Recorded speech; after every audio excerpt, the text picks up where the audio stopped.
नमस्कार, स्वागत है आप सभी का। आज हम बात करेंगे मकर राशि के जातकों के विषय में कि जुलाई का महीना उनके लिए क्या सौगात लेकर आया है, उनके जीवन में क्या बदलाव नजर आने वाला है जुलाई के महीने में। और ये तमाम जानकारियां हमें देंगे प्रख्यात ज्योतिषाचार्य अमित कुमार जी। अमित जी, स्वागत है आपका। नमस्ते। नमस्ते। अमित जी, जीवन में ना अलग अलग क्षण आते हैं हर किसी के, कभी उतार कभी चढ़ाव, हम बहुत डगमगा से आते हैं, दिल घबरा जाता है। लेकिन जब आप सामने होते हैं और जब आप प्रेडिक्शंस करते हैं, थोड़ा सा हौसला मिलता है कि चलो उस पार रोशनी नजर आ रही है। जैसे अब हम मकर राशि के जातकों की बात कर रहे हैं, तो इनके लिए प्रोफेशनल फ्रंट कैसा रहने वाला है, फाइनेंशियल फ्रंट कैसा रहने वाला है? देखिए, मकर राशि वालों के लिए जो ये महीना जाएगा जुलाई का, तो इसमें इनका प्रोफेशनल फ्रंट बहुत अच्छा जाएगा। अच्छा। अब बहुत अच्छा जाएगा इसका मतलब ये नहीं कि बिल्कुल सबका अच्छा चला जाएगा। अब कोई तिहाड़ में बैठा हुआ है तो उसका अच्छा कैसे चला जाएगा, तिहाड़ तो बताना अच्छा बहुत ज़रूरी है, जाएगा। क्योंकि बहुत सारे लोग मेरे से नाराज़ हो गए कि भाई नौकरी नहीं लगी 3 दिन के बाद। तो भी मैंने कहा था कि हाँ इसके बाद बहुत बढ़िया हो जाएगा प्रोफेशन वाइज, तो ऐसा बोला था। तो इसका मतलब ये ना समझ लें कि बोल दिया तो हर व्यक्ति की नौकरी लग जाएगी। ये बताना बहुत ज़रूरी था, शायद मैंने ये नहीं बताया तो लोग गलत समझ गए। अगर अच्छे कर्म हैं आपके, अपने कुछ को, अब किसी को बोल दिया कि मैंने नौकरी लग जाएगी, इसका मतलब ये नहीं कि वो बिना अप्लाई किए नौकरी लग जाएगी। सही बात है, कर्म अप्लाई तो करना पड़ेगा। हाँ। आपको इंटरव्यू जाना पड़ेगा, इंटरव्यू पे जाकर तमीज़ से बात करने को जाके बोलते हैं हाँ भाई बोल क्या बात है, तो इंटरव्यू कहाँ से लगे, वो इतना कहाँ से सिलेक्ट करेगा आपको मैनर्स का भी इस्तेमाल करना पड़ेगा। तो इसलिए हमेशा इस बात का ध्यान रखें कि एक आपको भगवान एक ऑप्शन देते हैं, अपॉर्चुनिटी देते हैं। इस अपॉर्चुनिटी को अवेल करने के लिए आपको कर्म करने पड़ेंगे।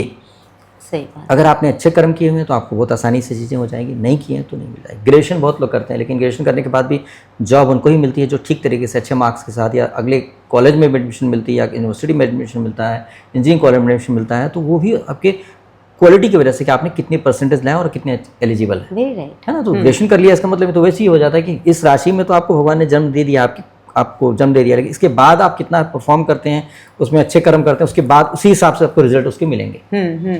तो यहाँ पर भी ऐसा ही है, इनका बहुत अच्छा दिमाग चल रहा है, बहुत बढ़िया तरीके से सोच पा रहे हैं, समझ पा रहे हैं, और इस सोच समझ की वजह से अपना काम भी बहुत अच्छा कर पाएंगे। अच्छा। जुलाई के महीने में बहुत अच्छा काम कर पाएंगे, कोई भी दिक्कत वाली बात नहीं दिख रही है।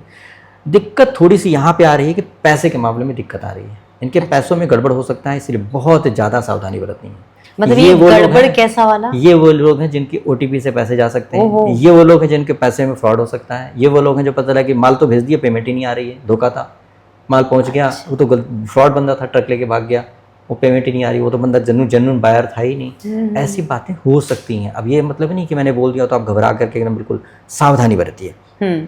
सबके साथ ऐसा हो जाएगा ये नहीं है, लेकिन ऐसा होने की प्रोबेबिलिटी है, चांसेस हैं। अब धूप है तो लू लगने के चांसेस हैं। तो जो लोग सावधानी बरत के चल रहे हैं, टोपी लगा के चल रहे हैं, सर ढक के चल रहे हैं, या फिर धूप में ज़्यादा देर खड़े नहीं हो रहे, उनको नहीं लगेगा लू। तो आपको सावधानी बरतनी है, ऐसे होने के चांसेस हैं। तो इसलिए आपको सिर्फ पेमेंट से रिलेटेड इश्यूज़ में आपको बहुत ज़्यादा सावधानी बरतनी है। लेकिन अगर आप सावधानी बरत लिए तो पक्का अच्छे से पेमेंट प्राप्त होने का योग बन रहा है। मतलब इतना बढ़िया काम होगा, इतनी बढ़िया डील हो गई। आप पता चला कि इसी लाइन में कई फ्रॉड हो रहे थे, और पता इसी लाइन में आपको अच्छा ऑप्शन मिला, आपने इंक्वायरी कर लिया, पता चला कि पार्टी जेन्युइन है, सब कुछ ठीक है, और अपने माल भेजा तो एकदम सिक्योरिटी के हिसाब से, सेफ्टी के हिसाब से भेजा, और पता चला कि वो पेमेंट भी आ गई, कोई प्रॉब्लम ही नहीं है। तो आपको लगेगा कि हम तो जरूरत से ज़्यादा ही केयर कर गए, यहाँ तो मामला जेन्युइन ही था, बेवजह इतना परवाह। लेकिन परवाह, एक बात तो पक्का आपको सोचना पड़ेगा कि आपने जब जेन्युइनली परवाह किया, सेफ्टी मेजर का इस्तेमाल किया, उससे नुकसान इतना नहीं हुआ।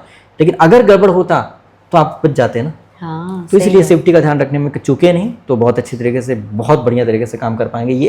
ये समय ऐसा है इनका जिसमें अपने काम को बहुत फैसिनेट तरीके से कर पाएंगे। जैसे एग्जांपल कि ये अपना ऑफिस इनका था, ऑफिस में बहुत सब कुछ ऐसे चल रहा था, तो आप अपने ऑफिस को डेकोरेट करने की कोशिश करेंगे कि यार वॉलपेपर चेंज कर दो, फर्नीचर चेंज कर दो, कुछ अच्छा तरीके से सेटअप करो, ऑफिस का इंटीरियर बढ़िया कर दो। ऐसा कुछ करके अपने आप ऑफिस का और या फैक्ट्री का, कहीं का भी वर्क ऑर्गेनाइजेशन का बहुत कुछ अच्छा कर पाएंगे। ऐसा समय आ गया इनका। बहुत सुंदर। अब अगर हम इनकी रिलेशनशिप की बात करें तो क्या उसको भी वो डेकोरेट करेंगे इस बार? बिल्कुल। यहाँ पर रिलेशनशिप्स के मामले में अगर देखेंगे तो उसमें भी अच्छा दिख रहा है। बस ये जरूर दिख रहा है कि कुछ पारिवारिक जीवन में कुछ अच्छा सा होने का बन रहा है, ऐसा अच्छा होने का बन रहा है जिसमें कि दैविक कृपा होने का बन रहा है, और भावनात्मक तौर पे बहुत अच्छा होने का बन रहा है। अच्छा। लेकिन एक चीज़ और बन रहा है कि इसमें ईगो इशू भी आ सकता है। दोनों बातें हैं, भावनात्मक तौर में भी। अब क्या होता है, कैसे हम समझाने की कोशिश करते हैं। मान लीजिए कि एक व्यक्ति है, मेल है, अपनी वाइफ से बोलता है कि यार, उसकी वाइफ कहती है कि यार मेरे को ना कहीं घूमने का मन है, चलो कहीं घुमा के आते, हिल स्टेशन घूम के आते हैं। बंदा कैपेबल है, जा सकते हैं, समय भी है, चलो ना प्लीज चलो, बड़े प्यार से बोली, बहुत भाव, चलो बहुत अच्छा लग रहा है, बहुत मन करा तुम्हारे साथ घूम के आते हैं, बहुत बहुत दिल है मेरा। अब वो नहीं ले गए, नहीं प्रोग्राम बनाया, टिकट नहीं ले रहे, बात नहीं कर रहे, कुछ बोल नहीं रहे, अच्छा ठीक है देख लेंगे। 1-2 दिन के बाद गुस्सा आ जाएगा वाइफ को, बोलेगी कि हद होती है यार,